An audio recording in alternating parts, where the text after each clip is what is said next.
Well, hey neighbors, welcome to the shed shop. I'm here with this big behemoth, a STIHL MS660. This was a local saw guy. Well, I say saw guy, but a local guy that just kind of builds his own saws for his own purpose. And this one's his nightmare. And he said, will you take my nightmare, figure out what's wrong with it? And so he came to my doorstep and we tinkered with it a little bit together. And the saw just started smoking when we were cutting in wood. The first time he came over, the saw's running crazy rich. I have a feeling we've got a metering diaphragm issue. But anyways, the saw wouldn't start. He couldn't get it started at all, and he brought it to my house, and I couldn't get it to tune in. His gas smells funky. Yeah, his gas smells weird. I wonder what kind of mix he uses. I couldn't get it to tune in, and we discovered his impulse hose was loose. And so he took his saw home, put that back on, and was still having major issues with it. And he brought it back. We got it started, and we barred it up and went and cut with it, and it just wasn't acting right. Well, there's one problem. This fuel filter is old, it looks like. Either that or it's just really discolored. His fuel smells funky. It really does. The fuel smells funky.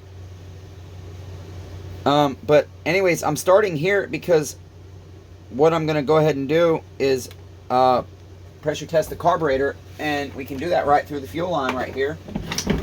And essentially that will tell us if our metering diaphragm inlet needle is setting still like it's supposed to or not.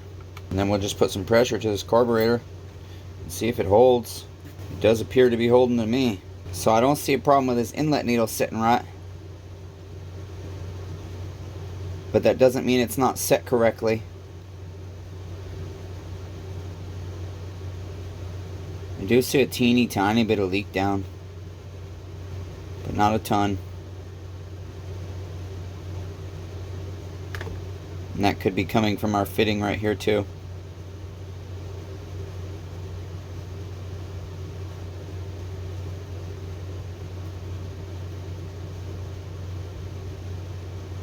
Yeah, I'm seeing just a bit, so we might have to go into the carburetor. I mean, it's very slow, but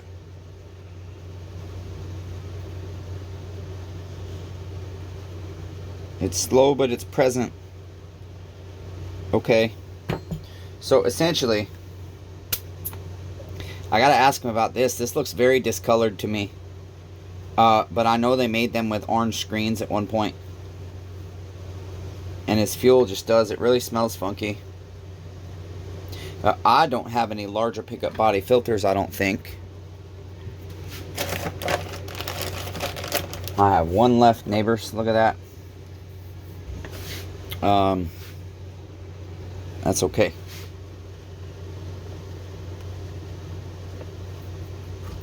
That doesn't look right to me, Keith. So I've got to charge you for a new one. It's aftermarket, neighbor. So sorry. That's $5, neighbor. Yeah. That fuel does not smell right at all. Just smells funky. I wonder if that's the problem. Damn, I don't know what kind of schedule Keith keeps. I ought to text him and ask him if he's up. Say, hey neighbor, what the hell's going on with your fuel and your leaky oil cap that needs a new ring on it? Well, it was just kind of loose. Okay, so the next thing we're going to do, since that seems okay, not great, but okay, is I'm going to go ahead and examine his piston real quick and see what that looks like.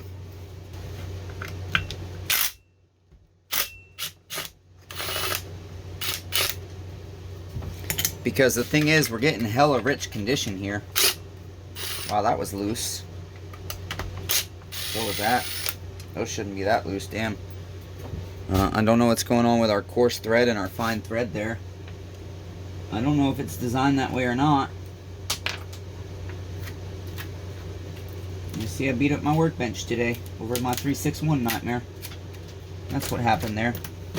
Decided to take a hammer and hit the hell out of it because I wanted to go chop wood and I can't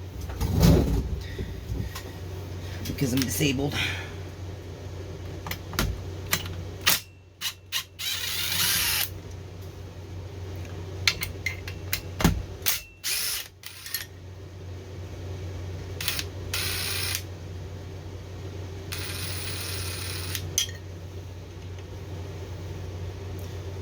Did you use Permatex on your bolts, neighbor?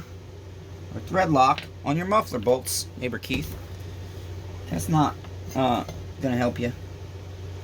Okay, where is our gasket? There it is. Yeah, the piston seems to look fine. I'm pretty sure he said he put new caber rings in this. I cannot recollect. It doesn't look like the right rings. They look too thin. I think there's our problem right there, neighbors. I don't know if that matters. I have been wondering that for a while now. And I suppose I should ask. These rings don't look like the right rings. They look way too thin. I'm wondering if these are Husqvarna rings, but would that matter, neighbors? Yeah, boy. Holy shit. They only fill up half of the ring channel. Okay.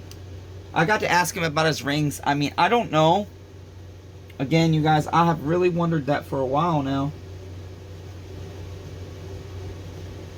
I mean, they only fill up half his ring channel. And there's all kinds of fluid in between his rings there. It also appears that his base gasket is leaking. So that was going to be the next test, as we've got, well, that could be from the muffler though. Not quite sure. He does have a base gasket in there. There's our rich condition from our muffler. I mean, he really did. I told him I gotta hand it to him. The saw is really clean. He did a good job cleaning it, putting it together.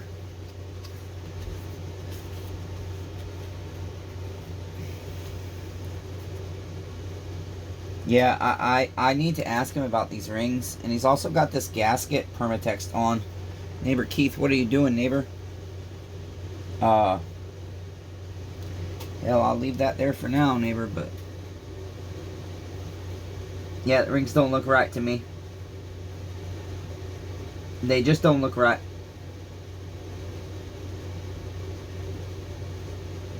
They look too small. Either way, we can vacuum pressure test this saw for him. And so we'll do that real quick, and then that will be, at least for now, the end of the diagnosis on his saw. I need to talk to him and find out about these damn, I need to find out what rings he put on here. I cannot recollect. I hate when I cannot remember what a customer neighbor tells me about their equipment. It gets very difficult sometimes. I don't know. I mean, he's got it Permatex, so I guess it'll be okay. Usually I remove the muffler gasket to do a vac pressure test, but we won't this time. Okay, I just want to make sure my stuff's going to thread there just fine. Go ahead and put this slide back here. You just really got to snug this up is all you got to do. And then essentially what I end up doing is if I have a leak right away presenting, I'll tighten that stuff up. I'm going to pause you while I remove the carburetor and stuff. Should I pause you? Maybe I shouldn't, neighbors. Do you like hanging out? Just wondering. My messy workbench. Okay, I see our impulse hose hooked up okay. I see our fuel line hooked up okay. I don't see any fuel leakage. Carburetor seems to look okay. Throttle's working okay.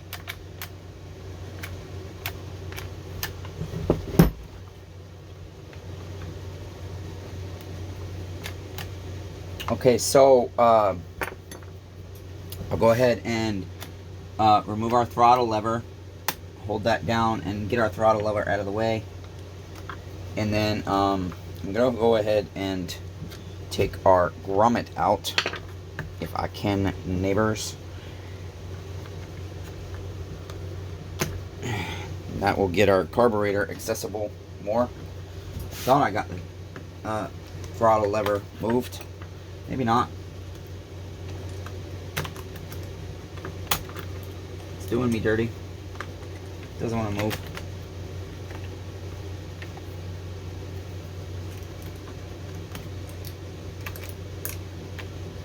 Thank you, neighbor. Okay. Just going to put our carburetor aside here. This is going to be yet another specialty flange, but I think this one will fit it.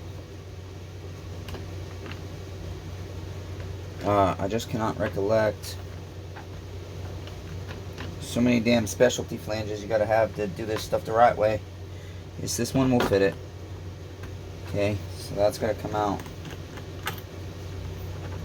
No, it's not going on there right. Sorry, neighbors.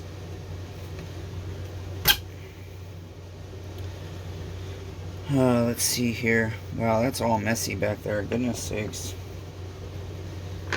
There we go, neighbors. That's how it goes.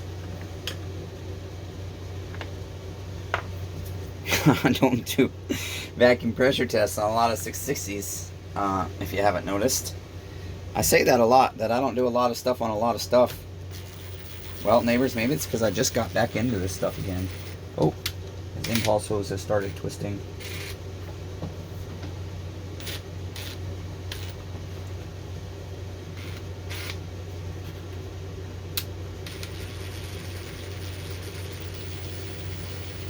There we go, that's better. Okay, now we will go ahead and put our two 8mm nuts on here.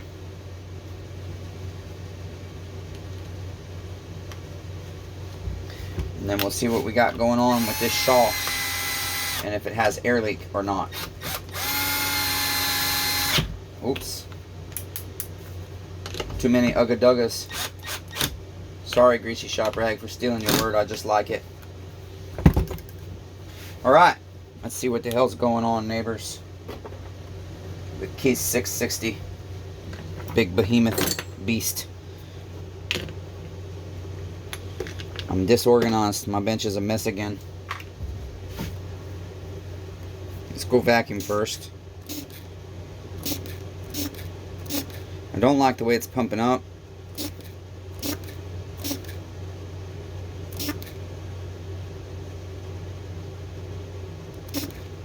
Shall I pause you, neighbors, while I wait for this? Okay. Would you guys like to watch? Even though you'll be paused, you can watch, neighbors. Okay, we had a little bit of a slow leak down, it looked like, on vacuum. So I'm going to go pressure, and I'm going to check my human connections. See if it's human error. I cannot get pressure to apply. That is not good. Not enough anyways.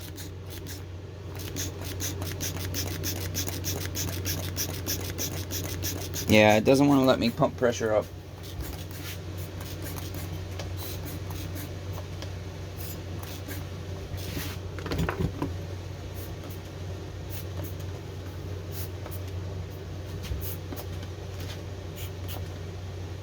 Yeah, the pressure has vanished.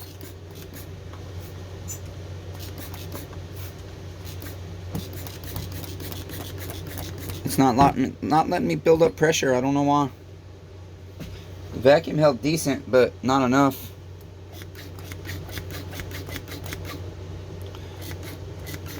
It won't let any pressure in.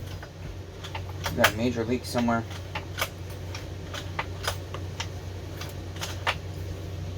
My decom valve is compressed. Boy.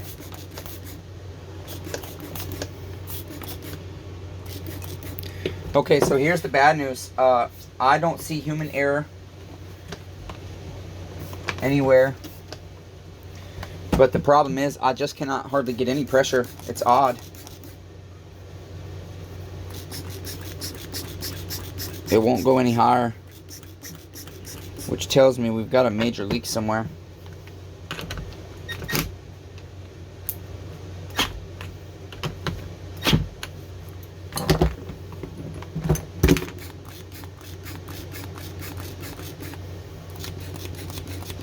Yeah, he's got a major air leak. I don't believe it's human error on this one.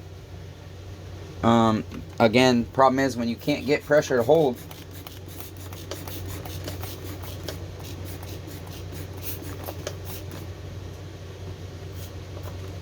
Essentially, I'm trying to get down to his impulse hose where it hooks up, get some soapy water on it. If you have soapy water on the surfaces and spray them, or pump pressure, typically you can get air bubbles, no problem. Even if you can't get pressure to build up. And the challenge is that I'm not getting anything anywhere. Okay, we'll turn the AC off because sometimes you can actually hear it.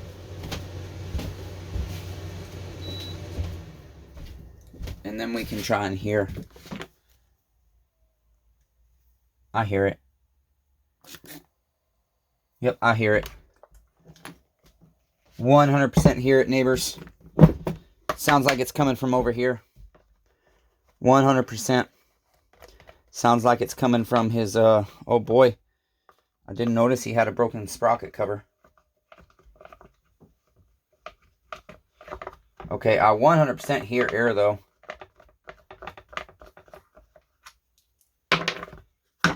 And see, and that is the challenge. This man has a likely air leak. And to verify it, I have to charge him money just to verify it. But I see no human error, and I'm trying to get better at trusting my judgment because I'm spending too much time diagnosing saws and not charging for it. I believe Keith has an air leak on his crankshaft seal. I hear it irrefutably. Yeah, we're going to go ahead and dig in. We're just going to charge him. So sorry, neighbor Keith. Love you, neighbor. But I believe I hear the air Phillips screws. Okay. Yeah, I hear it, neighbor. I'm willing to bet we could get bubbles to present through this damn dust cover. I can hear it so loud. Okay, let's see. Neighbor Keith messaged me today and asked that I had a chance to diagnose it. And I didn't tell him no, I haven't, because I'm fighting with Nightmare STIHL MS660 that had a third wrist pin clip in it magically somehow. And then I go to grab my second piston, my other 361 that's just about complete down here in this Huggies box. Y'all neighbors see it right there. And my piston is broken somehow, so I had to put a Meteor piston in. Would y'all like to see? Here's what Shed Shop has tomorrow to do. Cut with this to finish breaking it in. It's got a Meteor piston. This is the 575 Husqvarna on a 570 chassis. Meteor 575 top end. I got to cut with that tomorrow. It'll have a Husqvarna bar. Don't worry. This has that bar. I have dressed it and I've sharpened the chain. Everything's good to go. And so, yeah, that's tomorrow. All right. Sorry, neighbor Keith, but I think I have bad news for you, neighbor. Yeah, I hate to do this, but I can tell, man. I can tell it is what it is, and it's late at night. And unfortunately, sometimes this is just what it is. You just got to do your job. Tell your neighbor this is what you owe me. I hate doing it, but I think he has replaced these bolts. I don't know that I've ever seen a Phillips head on a STIHL like that before. Not on a dust cover anyways. Okay, we got to get our sprocket and stuff off here. Normally on a basic diagnostics, if I'm not confident it's human error, I'll go this far without charging. But on this one, I'm confident it's not human error. I can hear his air leak. And so essentially we'll do this. We'll box his chit up because he might want me whilst it's here and we have it off to go ahead and do his crankshaft seal for him. I think that's what happened. I think his crankshaft seal got installed wrong. But listen, please, Keith, understand. Dude, I've done hundreds of crankshaft seals, and I still get them wrong, neighbor. So don't you dare feel bad. Don't fret. Okay? Oh, I hate my bench being this messy. Okay, so I'm going to try to do this without removing the clutch and stuff. You know what? No, we'll just take it off, guys. Screw it. We're here. We're here. Okay, there's that. Where is my little adapter, neighbors? Do you see it? I don't see it. Got my clip on my thing wrong. Okay, I don't want to move his saw too much because then I'll lose in my head where everything is. And I don't have any empty bins right now. Well, I do. They're just all outside. Okay, I don't see my thing. There it is. Here we go, neighbors. This is what we're looking for. And hopefully this thing comes off nice and easy without us having to do a piston stop or anything. It's not going to. Oh, yes it did. Wow, dude, your clutch springs are bad too, Keith. These are no good, neighbor. That will kill your chainsaw. Yeah, not good. Not good for your saw, neighbor. Those are way too loose. They look tight. They look new, though. I wonder. I have to talk to him. Out of the way. This has got to come out of our damn way.